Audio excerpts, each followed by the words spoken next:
اللہ تعالی ہم سب کو اپنی حفظ و امان میں رکھے۔ الحمدللہ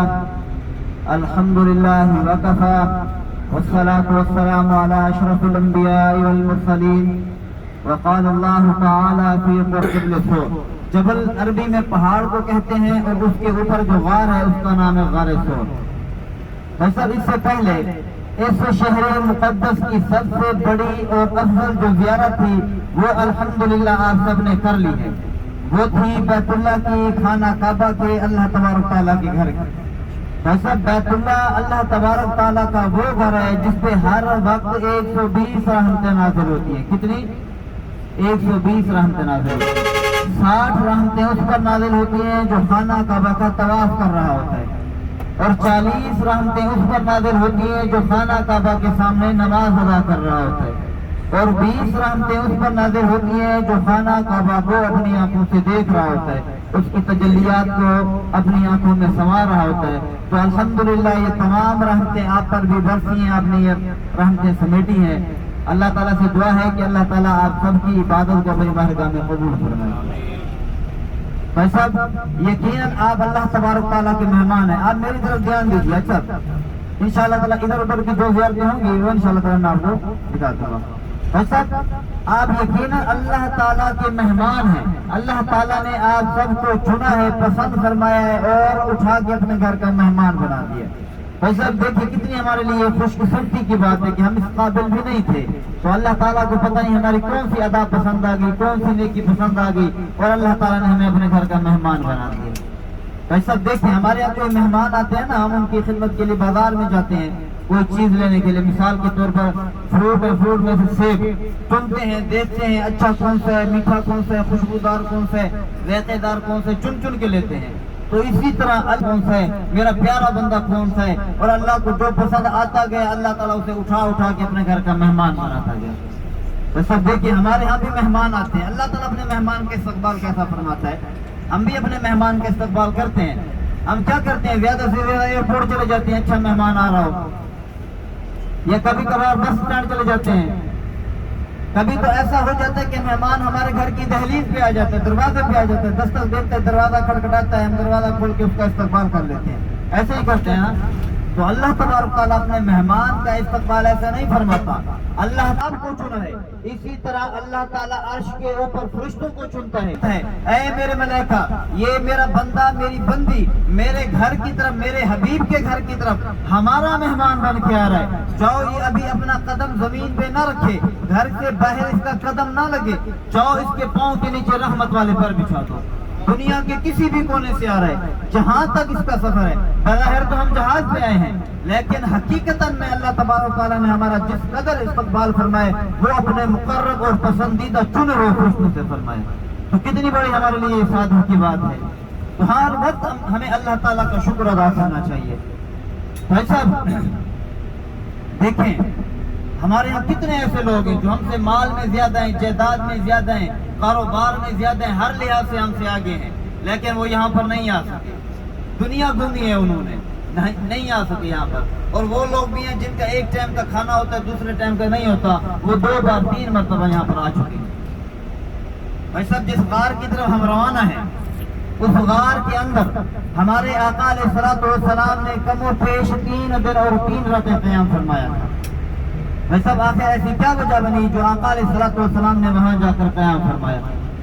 سنیے جس کی قسمیں اللہ تبارک تعالیٰ نے قرآن پاک میں کئی مقامات پر اٹھائی، لا اقسم بہذا البلد، اے میرے حبیب مجھے ایک شہر مقدس کی قسم جس میں آپ رہتے ہیں، مجھے ایک شہر مقدس کی گلیوں کی قسم جس پہ آپ چلتے ہیں گزرتے ہیں۔ تو جب آقا علیہ الصلوۃ والسلام اسی شہر مقدس کے اندر دعوت دین کی تعلیم دے رہے تھے، لوگوں کو اسلام کی طرف بلا رہے تھے، لوگوں کو اللہ کی طرف بلا رہے تھے، لوگوں کو قرآن کی طرف بلا رہے تھے، تو اس شہر کے جتنے بڑے بڑے کفار تھے سب آپ کے مخالف ہو جاتے ہیں، آپ کو طرح طرح کی تکلیفیں دینا شروع کر دیتے ہیں۔ آقا علیہ الصلوۃ والسلام جا رہے ہوتے، آپ کے اوپر کچرا پھینکوا دیتے، آپ کے پیچھے شرارتی بچوں کو لگا دیتے، آپ کے اوپر پتھر برسائے جاتے، لیکن آپ نے یہ تمام تکلیفیں برداشت کی اور اللہ تعالیٰ کے احکامات کو مانتے ہوئے دعوت دین لوگوں تک پہنچاتے رہے۔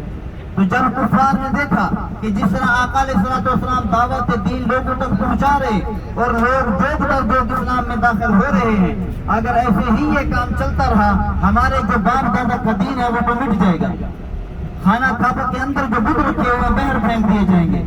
تو انہوں نے حضور علیہ السلام کے خلاف ایک سازش رچائی، ایک پروپیگنڈا کیا کہ کس طرح آقا علیہ السلام کو اس کام سے روکا جائے۔ بھائی سب کافر اس شہر مقدس جس میں رہتے تھے، سب کافر، ابو جہل، عتبہ، شیبہ، شام، جتنے بھی یہ سردار تھے، سب آپ کے خلاف ہو کے ایک پروپیگنڈا بناتے ہیں، مشورہ کرتے ہیں، میٹنگ بلاتے ہیں۔ تو ان کی میٹنگ کے اندر ایک شیطان ملعون آ کر بھی بیٹھ جاتا ہے انسانی شکل میں، اور اپنے آپ کو نجد کا شیخ بولتا ہے، نجد کا بزرگ کہتا ہے، اور کہتا ہے کہ میں بھی آپ کے مشورے کے اندر شامل ہونا چاہتا ہوں، میں بھی آپ کو ایک مشورہ دوں گا۔ بھائی سب ایک کافر مشورہ دے رہے ہیں کہ آپ ایسا کریں کہ نعوذ باللہ معاذ اللہ آقا علیہ السلام کو زنجیروں میں جکڑ دیتے ہیں، اس طرح دین کا کام رک جائے گا۔ تو کوئی کافر مشورہ دے رہے ہیں کہ ایسا کریں کہ آقا علیہ السلام کو مکہ سے بے دخل کر دیتے ہیں، مکہ سے بھگا دیتے ہیں، جس کی قسمیں اللہ نے اٹھائی ہیں، اس شہر سے بھگانے کی سازشیں کر رہے ہیں۔ ایسا شیطان ملعون بیٹھا تھا، اس نے کہا یہ جو آپ مشورے دے رہے ہیں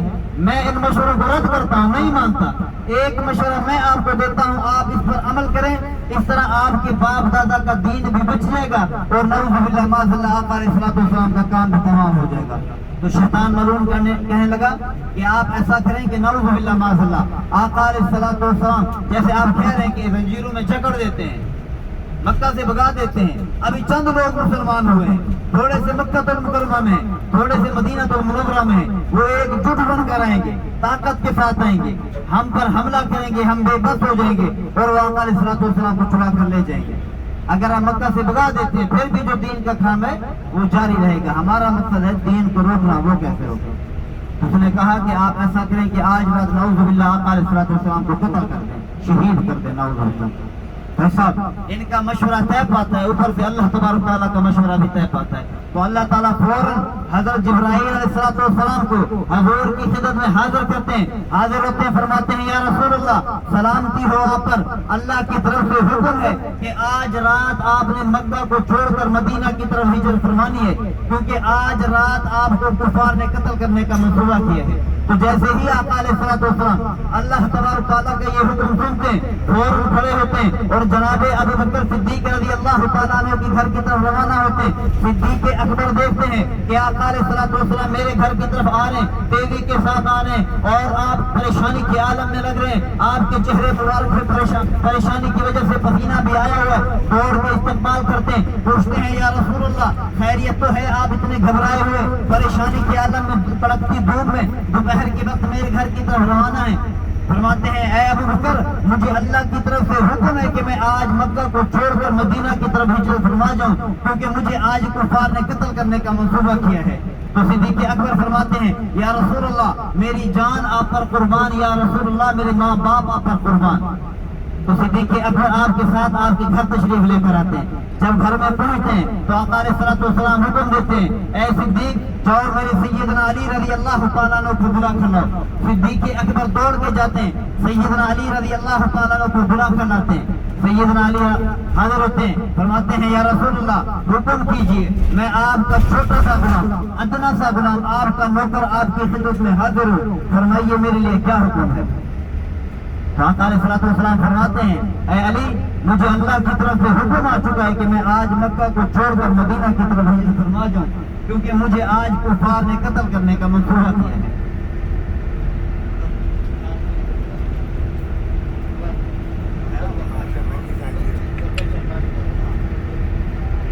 اچھا یہ ابھی یا رسول اللہ میں آپ کا چھوٹا سا غلام، ادنا سا غلام، آپ کا نوکر آپ کی خدمت میں حاضر ہوں، فرمائیے میرے لیے کیا حکم ہے؟ تو آقا علیہ السلام کیا فرماتے ہیں اے علی مجھے اللہ کی طرف سے حکم ہے کہ میں آج مکہ کو چھوڑ کر مدینہ کی طرف ہجرت فرما جاؤں، کیونکہ مجھے آج کفار نے قتل کرنے کا منصوبہ کیا ہے۔ تو اے علی میرے پاس چند امانتیں ہیں، کچھ کفار کی ہیں کچھ مسلمانوں کی ہیں، یہ کل صبح آپ نے جو مسلمانوں کی ہیں مسلمانوں کو دینی ہے اور جو کفار کی ہیں کفار کو دینی ہے، اور آپ نے میرے پیچھے کل صبح مدینہ تشریف لانا ہے، تو آج رات آپ میرے بستر پر قیام فرمائیں گے۔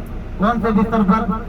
اس بستر پر جس پر قاتلانہ حملہ ہونا ہے۔ تو سیدنا علی رضی اللہ تعالیٰ عنہ فرماتے ہیں کہ مجھے اس رات جو سکون کی نیند ہے واللہ زندگی میں کبھی سکون کی نیند نہیں ہے۔ فرماتے ہیں ہر رات میں اس گمان کے ساتھ ہوتا کہ کل کا سورج دیکھ سکوں نہ دیکھ سکوں، میری کل صبح ہو نہ ہو۔ تو جب سے میرے آقا نے فرمایا علی تم نے امانتیں بھی دینی ہے، تم نے مدینہ بھی پہنچنا ہے، تجھے موت نے نہیں آنا۔